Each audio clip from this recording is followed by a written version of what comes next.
네, 시편을 읽다가 이거 인생이 부서져 본 사람이면 공감할 수 있는 시편이다. 좀 더 정확히 말하면 인생이 부서져 본 사람만이 공감할 수 있는 시편이다 싶어서 같이 한번 읽어보고 싶어서 들고 왔습니다. 바로 시작할게요. 주님, 나를 구원하신 하나님, 낮이나 밤이나 내가 주님 앞에 부르짖습니다. 이 시편을 쓴 사람, 화자라고 할게요. 화자는 하나님을 믿는 사람이고 밤낮으로 하나님 앞에 기도하는 상황입니다. 내 기도가 주님께 이르게 하시고 내 울부짖음에 귀를 기울여 주십시오. 그냥 기도하는 게 아니라 울부짖고 있죠. 나는 고난에 휩싸이고 내 목숨은 수월의 문턱에 다다랐습니다. 고난이라고 하는 걸 보면 뭔가 인생에 험한 일을 당한 것 같습니다. 시인의 상태가 어떤지 계속 이어지면서 전개가 되는데요. 나는 무덤으로 내려가는 사람과 다름이 없으며 기력을 다 잃은 사람과 같이 되었습니다. 자신의 처지를 죽은 사람과 다름이 없다고 말하고 있어요. 그리고 기력을 다 잃은 사람, 이게 정말 안 좋은 일이 일어나면 사람이 알아눕게 되거든요. 뭔가 할 수 있는 의욕도 상실하고 마음의 힘이 없어져서 이 시편을 쓴 화자의 상태와 비슷한 상태가 됩니다. 이 몸은 또한 죽은 자들 가운데 버림을 받아서 무덤에 누워있는 살해된 자와 같습니다. 나는 주님의 기억에서 사라진 자와 같으며 주님의 손에서 끊어진 자와도 같습니다. 이 사람의 마음 상태를 보면 자기 스스로를 무덤에 누워있는 살해된 자라고 하고 있잖아요. 살해된 자라는 건 살해를 한 사람이 있다는 거겠죠? 뭔가 누군가에게 피해를 입은, 살해당했다는 상태에 있는 거고, 주님의 기억에서도 사라지고 주님의 손에서도 끊어졌다고 하는 걸 보면 하나님에게서도 버림받았다라는 심적 상태를 볼 수 있어요. 그리고 이 사람이 인생에서 당한 험한 일이 뭔지는 모르겠지만 겉으로 보기에는 사람이 사람에게 행한 일로 보겠지만 사실 그 뒤에 하나님이 있지 않느냐는 울부짖음과 항변이 있습니다. 주님께서는 나를 구덩이의 밑바닥, 칠흑같이 어두운 곳으로 던져버리셨습니다. 주님은 주님의 진노로 나를 짓눌렀으며 주님의 파도로 나를 압도하셨습니다. 이런 구덩이라고 하면 최소한 사람이 자기 힘으로 기어나오지 못할 그런 깊이의 구덩이겠죠. 맨홀 뚜껑 열려있는 데 같은 데 빠져서 한 5m 밑에 빠져있다고 생각을 해보세요. 그러면 빛이 들어오는 것도 없고 뭔가 그 구덩이에서 누군가가 건져주기 전까지는 소리 지르면서 구해달라고 할 수밖에 없겠죠. 그런 상태에 있는 사람입니다. 그리고 아까 살해된 자라고 했는데 뭔가 폭력적인 일을 당한 것 같은데 그런 처지에 나를 던져버린 게 하나님 당신 아니냐고 울면서 말하고 있습니다.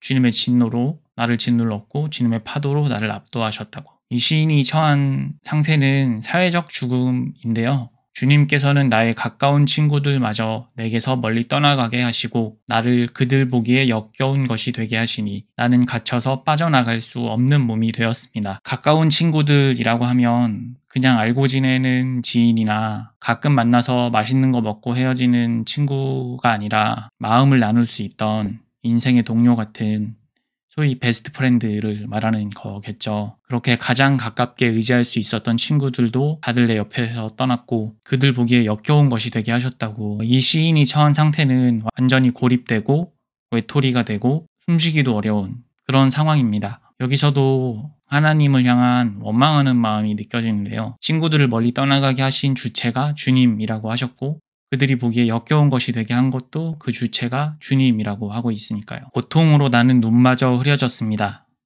주님, 내가 온종일 주님께 부르짖으며 주님을 바라보면서 두 손을 들고 기도하였습니다. 나 좀 구해달라고, 도와달라고, 살려달라고 하나님한테 울부짖고 있는 시인의 모습을 봅니다. 여기까지 읽었을 때 여러분은 어떠신가요? 이 시인이 경건해 보이시나요? 어려운 일이 있을 때 나는 기도도 안 하는데 참 대단한 신앙의 모습이다 이렇게 느껴지시나요? 저는 그렇게 느껴지진 않고 그냥 나와 같은 한 인간의 절규가 느껴지는데요. 그렇게 아름답기만 한 신앙인의 모습이 아니라는 거, 이 부분을 읽어보면 느낌이 좀 다를지도 모르겠어요. 주님은 죽은 사람에게 기적을 베푸시렵니까? 혼백이 일어나서 주님을 찬양하겠습니까? 죽은 다음에 기적을 베풀면 무슨 소용이 있겠어요? 그죠? 약간 답답한 마음과 성토하는 마음이 느껴집니다. 무덤에서 주님의 사랑을, 죽은 자의 세계에서 주님의 성실하심을 이야기할 수 있겠습니까? 똑같은 얘기죠. 무덤에 묻힌 다음에 죽은 자의 세계에서 하나님을 찬양할 게 있겠냐. 흑암 속에서 주님의 기적을 망각의 땅에서 주님의 정의를 경험할 수 있겠습니까? 그러니까 제발 살려달라는 말이 뒤에 숨겨져 있죠. 주님, 내가 주님께 부르짖고 첫 새벽에 주님께 기도드립니다. 이런 부분을 읽으면 참 목사님들이 이 구절 가지고 그래서 새벽 기도를 해야 됩니다 라는 논지로 끌고 가기 참 좋겠다는 생각이 드는데, 이 시편이 쓰여졌을 때는 동네마다 교회가 있지 않았고 그 기도드리는 성소라고 하죠. 그런 것도 흔하게 있는 것이 아니었다는 걸 생각해 보면 이 시인이 기도하던 모습은 어떤 모습일까를 다시 그려볼 수 있는 것 같아요. 여러분, 마음에 너무 힘든 나날들이 이어질 때 잠을 자다가 새벽에 눈을 뜨자마자 마음에 힘든 것들이 올라오면서 저절로 탄식 같은 기도가, 소리내서 하는 것도 아니고 옆에서 보면 기도하는 건지도 모르겠지만 마음으로 하나님께 울부짖어 본 적이 있으신지 모르겠어요.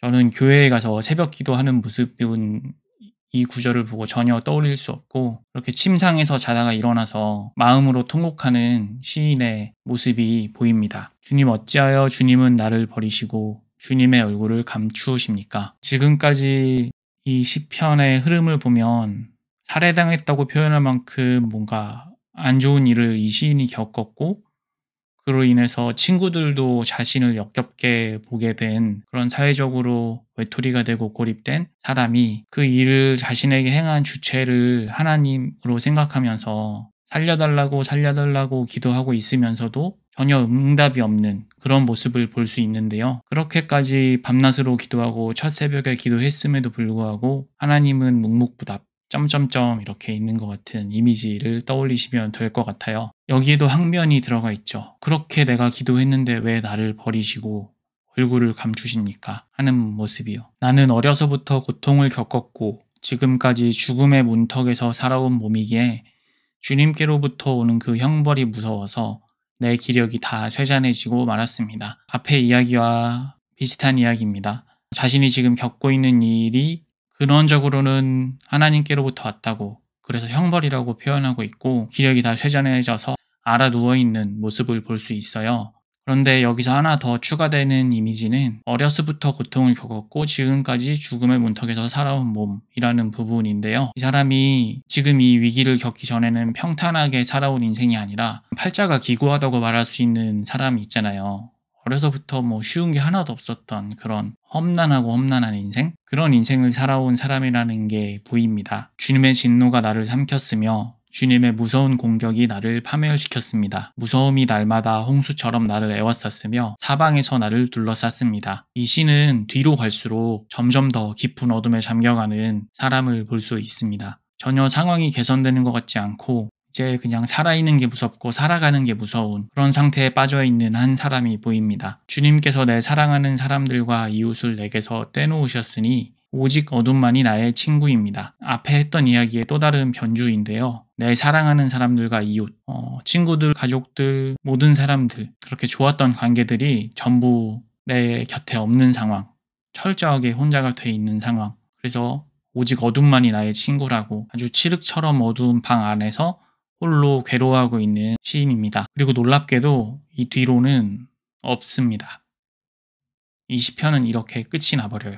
저는 이 시편이 너무 인상적이었는데요. 일단 기본적으로 인생의 밝은 부분만 맛본 사람들, 그리고 하나님은 항상 나를 사랑하셔서 좋은 것만 주시고 꽃길만 펼쳐지는 게 그리스도인의 삶이고 이렇게 생각하는 사람들은 이 시편을 읽을 수 없을 것 같다는 생각을 했어요. 그리고 어떤 다양한 방법들을 통해서 다르게 해석하고 읽을 것 같다는 생각을 했습니다. 이 시편은 정말 철저하게 부정적인 상황에서 시작해서 처음에 시작보다 한치도 나아지지 않은 절망적인 상황에서 끝이 나요. 이 시인과 비슷한 날을 보내본 사람만이 이 시를 제대로 읽을 수 있겠다는 생각을 했습니다. 인생에는 어둠이 있거든요. 항상 좋은 때만 있는 게 아니라 어두운 날도 있고, 이 시에서 말하는 것처럼 내 사랑하는 사람들과 이웃이 전부 내 곁에 없는 것 같은, 그리고 내가 뭔가 안 좋은 일을 당했고 내가 피해자인 일인데 자신이 가지고 있는 하나님에 대한 신앙의 근거에서 생각해보면 겉으로는 사람이 내게 나쁜 일을 한 거지만 하나님이 이 뒤에 계시지 않고는 이런 일이 내게 일어날 수 없다는 그런 믿음도 함께 전제되어 있는, 인생이란 것이 그냥 그렇게 단순한 것이 아닌 참 복잡하고 피곤한 것이라는 게 느껴지는 그런 시입니다. 제가 이 시편이 인상적이었던 이유는 방금 말씀드렸듯이 철저하게 절망으로 끝나버리는, 영화로 치면 완벽하게 새드 엔딩으로 그냥 끝나버리는 시편이어서 그랬던 것 같아요. 다른 시편들은 설교를 찾아보면 되게 많거든요. 왜냐면 여기서 끝나지 않고 그럼에도 불구하고 기도하면서 회복된 시인의 모습이 드러나면서 하나님을 찬양하는 걸로 끝난다거나 그런 패턴이 시편 곳곳에 있는데, 근데 이 시편만큼은 까만색으로 시작해서 까만색으로 끝나버리는 게 굉장히 인상적이었습니다. 이렇게 끝나는 시편도 있구나 하고 나서 1절을 다시 봤는데요. 이 사람은 소위 말하는 영혼의 어두운 밤에 처한 상태에서도 거의 이쯤 되면 기도하면서도 하나님이 있긴 있는 걸까? 의심하지 않을 수 없을 것 같은 그런 실존적 인간의 모습을 드러내면서도 하나님의 존재 자체를 도저히 부정할 수 없는 신자입니다. 저는 이런 사람이 교회 안에 진짜 많을 거라고 생각해요. 내가 믿음이 있는 건지 믿음이 없는 건지도 헷갈리는 상황에서도 도저히 하나님을 부정할 수 없는, 그리고 내가 처한 상황이 하나님께로부터 기인한 것이 참을 수가 없어서 부르짖고 울부짖을 수밖에 없는, 인생이 부서져 있는 사람들. 성경 속의 인물로 치면 구덩이 속에 빠져있는 요셉이나 욥기의 주인공 욥이 생각납니다. 이쯤 되니까 이 시가 왜 시편에 편찬되어 들어가 있는지 편집자의 의도를 생각해 보게 되는데요. 시편 150편 중에 편집자가 검토하지 않고 넣어놓은 시편은 하나도 없습니다. 이 시편 88편을 150편 중에 하나로 넣기로 결정한 편집자들은 우리가 하나님을 향한 믿음을 가지고 있어도 인생에는 이런 어두운 날들이 있다는 걸 부정하지 않으려고, 낮이 있고 밤이 있는 것처럼 인생도 그렇게 밝은 날만 있는 게 아니라 어두운 날이 없을 수 없다는 걸 사람들이 꼭 알았으면 좋겠다는 생각으로 넣지 않았을까 싶습니다. 그냥 습관적인 종교 생활로서의 교회에서는 기도를 덜해서 그렇다고, 더 기도하라고, 왠지 그런 상황에 처할 것만 같은 시인의 상황이 잘못된 게 아니라고, 낮이나 밤이나 그렇게 기도해도 하나님이 외면한 것 같은 상황이, 하나님이 응답하지 않는 것 같은 상황이 신자의 여정에 있다고 말해주는 것만 같습니다. 그래서 저는 이 시편이 좋습니다. 그래서 저는 이 시편이 위로가 됩니다. 어두운 날을 겪고 있는 분들이라면 이 시편을 읽어보셨으면 좋겠고, 지금 어두운 날이 아닌 분들이라면 언젠가 그런 날이 왔을 때 이 시편이 있다는 걸 기억할 수 있으면 좋겠다는 생각이 들어서 영상을 만들어 보았습니다. 오늘은 여기까지 하고 마치겠습니다. 감사합니다.